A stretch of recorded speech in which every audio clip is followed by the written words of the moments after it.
7.5 কোটি মানুষ নিয়ে 1971 সালে যে বাংলাদেশ স্বাধীন হয়েছিল, স্বাধীনতার 50 বছরে এসে তা প্রায় দ্বিগুণেরও বেশি হয়েছে। হেনরি কিসিঞ্জারের সেই তলাবিহীন ঝুড়ির উক্তিকে ব্যর্থপূরণ করে বাংলাদেশ এখন খাদ্যশস্যে প্রায় স্বয়ংসম্পূর্ণ।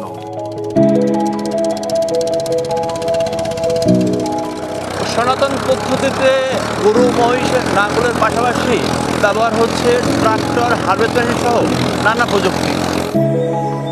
মাছ উৎপাদনে বাংলাদেশ দ্বিতীয়। এসব সম্ভব হয়েছে বাংলাদেশের কৃষক আর কৃষি গবেষকদের জন্য।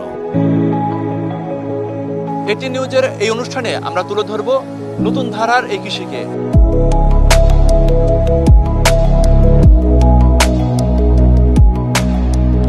মাঠকে মাঠ, এখন বোরো ধানের চাষ। আমরা এসেছি হাওড় এলাকায়। নেত্রকোনা, কিশোরগঞ্জ, সুনামগঞ্জের বিস্তীর্ণ এলাকা জুড়ে এখন ধান চাষ হচ্ছে।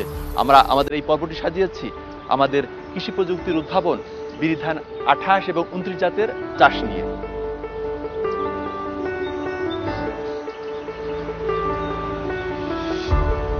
বিশাল দিগন্ত বিস্তৃত শ্যামল প্রান্তরে রূপ নিয়েছে যে এলাকা, এটি হাওড়। বর্ষাকালেই এর রূপ চেনা যায়। অনেকটা কুলহীন সমুদ্রের আকার ধারণ করে।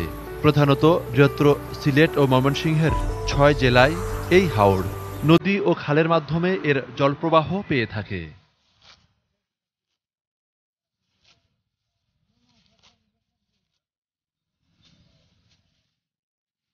চারা তোলা থেকে শুরু করে জমি তৈরি এবং ধান রোপণ, হাওরে বোরো আবাদে চরম ব্যস্ত চাষিরা।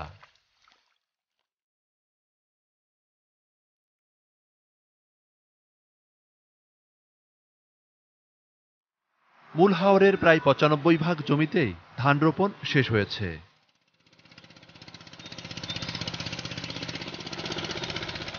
এখন চাষিরা ধান লাগাচ্ছেন কিছুটা উঁচু এলাকায়। বর্ষায় পানিতে তলিয়ে যাওয়ার শঙ্কা মাথায় নিয়েই নেত্রকোনার ডিঙ্গাপোতা হাওরে বোরো ধানের চাষ হয়েছে। বছরের বেশিরভাগ সময় পানিতে তলিয়ে থাকায় একমাত্র ফসল হিসেবে ধানের উপরই নির্ভরশীল এখানকার কৃষক। 28 হলো আমার 90 দিনের ধান, আর এটা হলো 100 দিনের ধান। আর এটা ফলন বেশি 29, আমার 5 ইট, এটি হলো কাটাতে 8 মন 9 মন হয়। আর 28-6 মন এরকম হয়। আগে যে পদ্ধতি চাষ করতেন এখন কি সেই পদ্ধতি না? পদ্ধতি না, এখন পদ্ধতি বলতেছে ট্রাক্টর আইছে, অনেক অনেক এই যে পানি মোটর দিয়ে করানো যায়। আগে তো এগুলা ছিল না। এখন বর্তমানে এই যে ধান যে রোপণ করতেছি আমরা, আপনার 10% কাটা প্রতি 8 মন, এই 7 মন এরম ধরনের হয় ধান।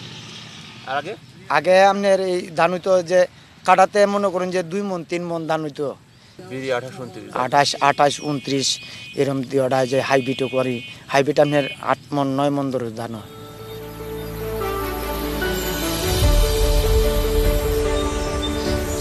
কিছু পুরাতন জাত থাকলেও উচ্চ ফলনশীল হয় এখন মূলত বিরি 28 ও বিরি 29 ধান চাষ হচ্ছে। চারা রোপণের 90 দিনের মধ্যেই বিরি 28 ধানটি কাটা যায়। এর চাল মাঝারি চিকন, গড় ফলন হেক্টর প্রতি 6 টন।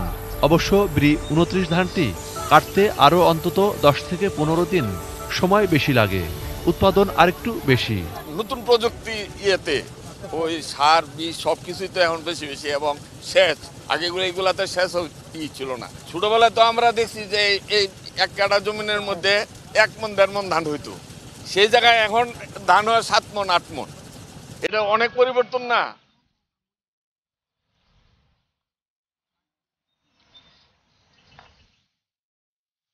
এবারও ধান চাষের বড় চ্যালেঞ্জ হয়ে দাঁড়িয়েছে আগাছা দমন।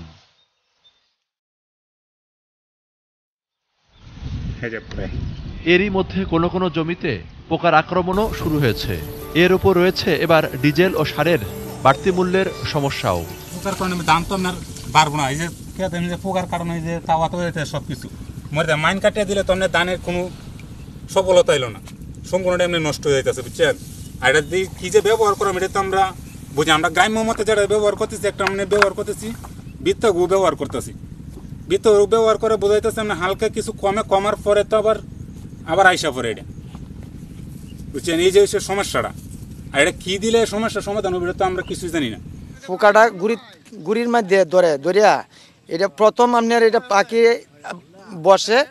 বসলে পরে এটা কায়লায় আর 3 কুন্নি একটা ফুক আছে, এই ফুকটা আপনার এটারে এই ডিম পাড়িয়া সাইডে দিয়ে তুই যায়, পরে আবার নিজ বাড়ি যেতে কুশির মাঝে গিয়ে পরে দিয়ে এটা বিন করে লাই, বিন করলে পরে দেয়া এটারে দমন করুন জানা, এটা আপনার মারা যায়, এই ফিজাটা মারা যায়।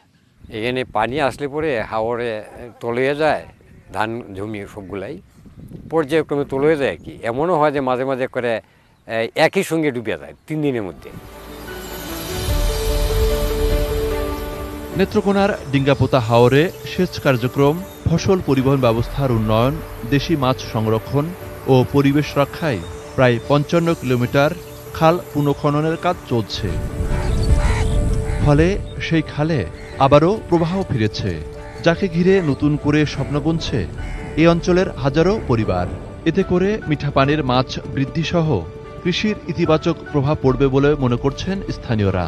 পাশাপাশি হাওরে আরও কয়েকটি গভীর নলকূপ বসানোর দাবি তাদের। খালের বিষয়টা হলো খাল যে মনে করুন খুঁজছে খনন করছে, এতে করে আমরা সুবিধা হয়েছে, পানি দেয় আমরা কৃষকের শান্তি হয়েছে, বাসা পানি পাই, না হয়তো এটি কোনদিন হুয়া ফাটিয়ে যেত গা। হ্যাঁ, এটা পুষ মাসই হুয়া, তো এখন তো ফাল্গুন মাস লাগাত আমরা পানি পাই, এতে করে আমরা সুবিধা হয়েছে। খাল খনন করা হয়েছে, খাল এখন সময় যাইতেছে, এখন যদি এদিকে কোনো ডিপ টিউবওয়েল বসা হইতো তাহলে আরও আমরা সুবিধা হতো। জমিন তো এখন দেখুন এতে লাল হয়ে রয়েছে, জমিনে তো এখন আপনার প্রায় 4 মাস পর্যন্ত পানি দিতেই হবে। এবছর নেত্রকোনায় 1,84,500 হেক্টর জমিতে বোরো ধানের লক্ষ্যমাত্রা ধরা হয়েছে। চালের উৎপাদনের লক্ষ্যমাত্রা 7,70,000 মেট্রিক টন। পাশের জেলা কিশোরগঞ্জের 13 উপজেলার মধ্যে ইটনা, মিঠামইন ও অষ্টগ্রামে সবচেয়ে বেশি বোরো আবাদ হয়। এই জেলায় এবার 1,64,485 হেক্টর জমিতে বোরো ধান আবাদের লক্ষ্যমাত্রা নির্ধারণ করা হয়েছে।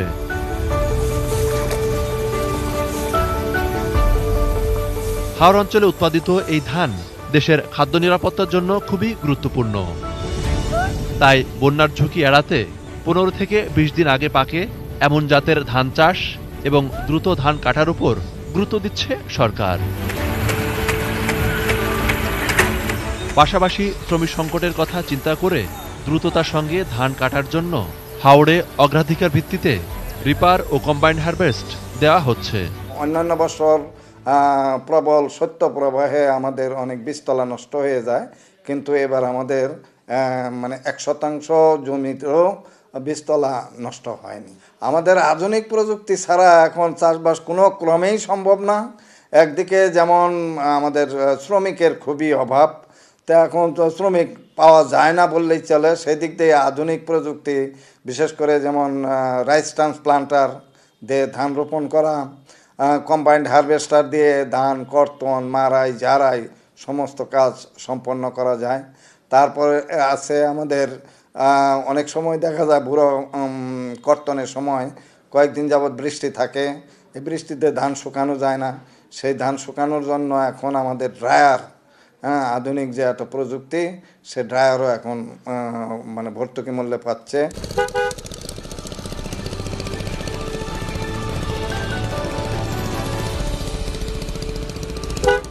দর্শক, এই রিপোর্ট করতে এসে আমরা কৃষকদের নানা ধরনের প্রশ্নের সম্মুখীন হয়েছি। সেসব প্রশ্ন এবং এর উত্তর নিয়ে ফিরছি একটু পরেই, আমাদের সঙ্গেই থাকুন।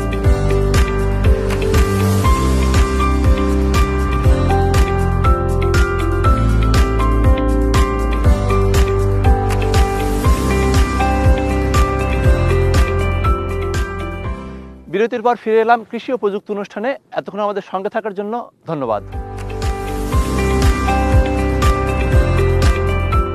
কৃষি ও প্রযুক্তির এই অনুষ্ঠান করতে এসে আমরা কৃষকদের নানা ধরনের সমস্যার কথা জেনেছি। এখন এই বিষয়ে সেসব প্রশ্নের সমাধান জানব। আমি অন্তত যেমন এবার অনেক জমি লাগাইছি, একটু গ্যাঞ্জাম হয়েছে, অনেক সময় লোক পাওয়া যায় নাই, ধানের চারাগুলা নষ্ট হয়েছে, অনেক চারাগুলা। যে আমি সরকারে একটু আকুল উন্নত করব যে দ্রুত লাগানি মেশিনটা আমরা পাইলে। এই রাইস ট্রান্সপ্লান্টারের যে কার্যক্রমটা, এটার যে টেকনোলজিটা, এটা আপনার হারভেস্টারটা যত দ্রুত চালু করা গেছে, রাইস ট্রান্সপ্লান্টার কিন্তু এত দ্রুত চালু করা যাবে না। ধান লাগানোর মেশিন কিন্তু এত দ্রুত চালু করা যাবে না। কারণ এখানে কৃষকের প্রশিক্ষণের বিষয় আছে, এখানে ফর্মালিটিসটা একটু বেশি, এখানে পদ্ধতিগত কিছু বিষয় কিন্তু কৃষককে আপনার খেয়াল রাখতে হবে। তো সেই জন্য আপনার রাইস ট্রান্সপ্লান্টারটাকে চালু করতে হলে সরকারের এখানে আরো ওয়ান স্টেপ এহেড আপনার একটা পরিকল্পনা সরকারের লাগবে। আর রাইস ট্রান্সপ্লান্টার চালু করতে পারলেই কিন্তু আপনার এই যান্ত্রিকরণের যে সুফল সেটা কিন্তু আমরা পেতে শুরু করব পুরোদমে।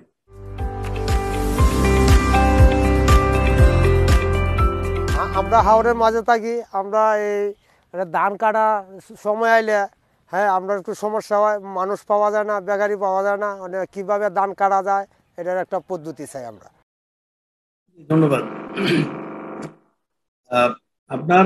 আপনি জানেন যে হাওড়া এলাকায় আপনার আসলে জনবসতিও একটু কম আছে এবং এখানে শ্রমিক সংগ্রহটা আসলে হাওড়া এলাকা থেকে হয় না।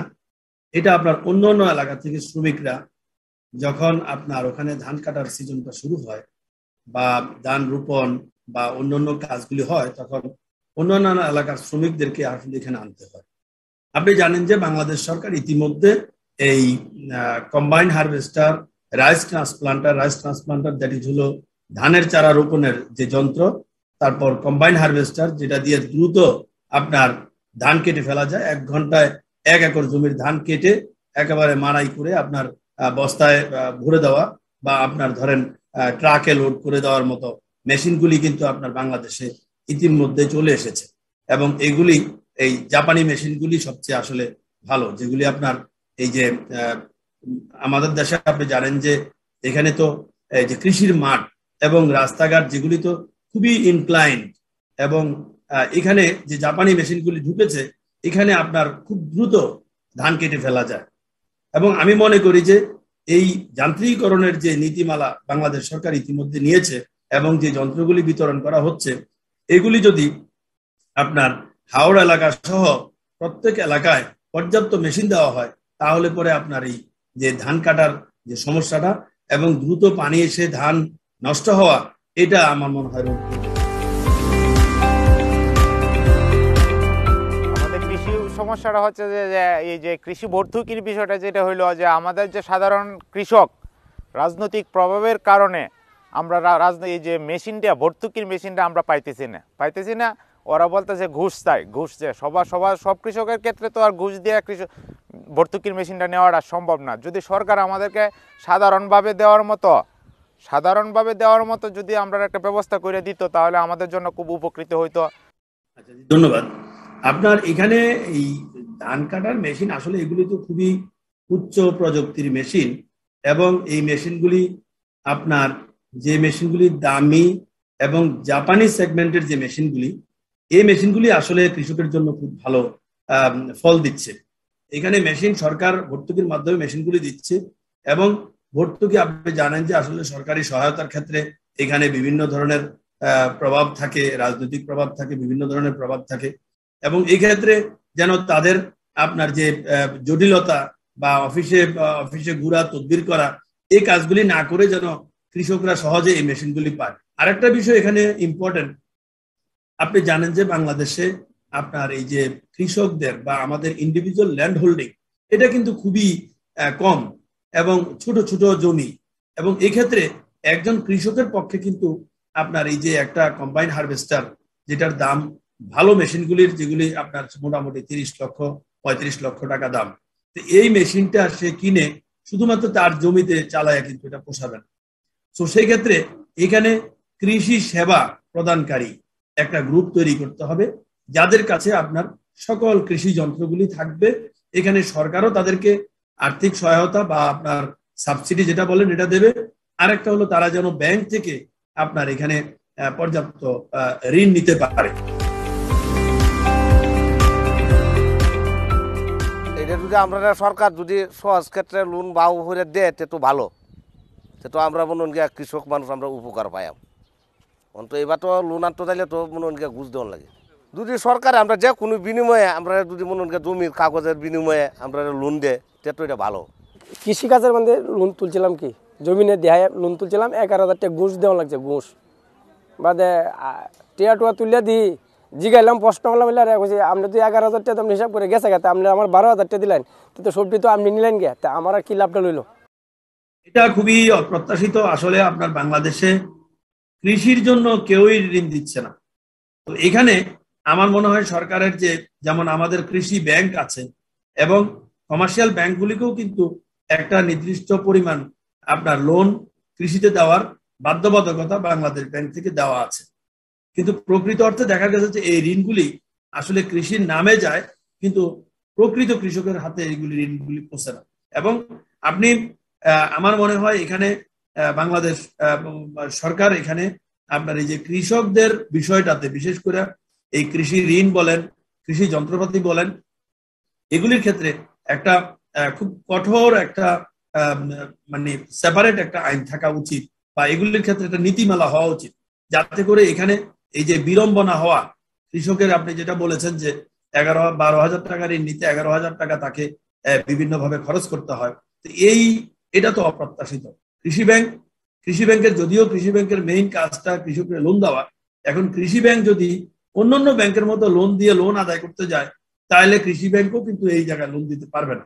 কারণ কৃষক প্রতি মাসে যেমন টাকা দিতে পারবে না, সিজনের সময় সে টাকা দিতে পারবে। এবং কৃষক যেহেতু আসলে আমাদের এই যে ফসল উৎপাদন করে আমাদের সবার খাদ্যের যোগান দেয়, সো দ্যাট তাদের কিন্তু এখানে আমাদের কৃষকদেরকে উৎসাহিত করার জন্য আমি তো মনে করি যে সারা বছর তাদের প্রণোদনা দেওয়া উচিত। তবে এইভাবে যেটা আমরা ট্রেডিশনাল বা ব্যাংকে যেমন কমার্শিয়াল প্রতিষ্ঠানকে যেভাবে লোন দেই, কৃষককেও যদি আমরা এইভাবে একইভাবে লোন দেই তাহলে পরে কিন্তু আপনার এই কৃষি ঋণ কখনোই বাস্তবায়ন হবে না এবং কৃষি ঋণ দেওয়াও যাবে না। দর্শক, এবার থাকছে এ সপ্তাহের কৃষি আবহাওয়া বার্তা।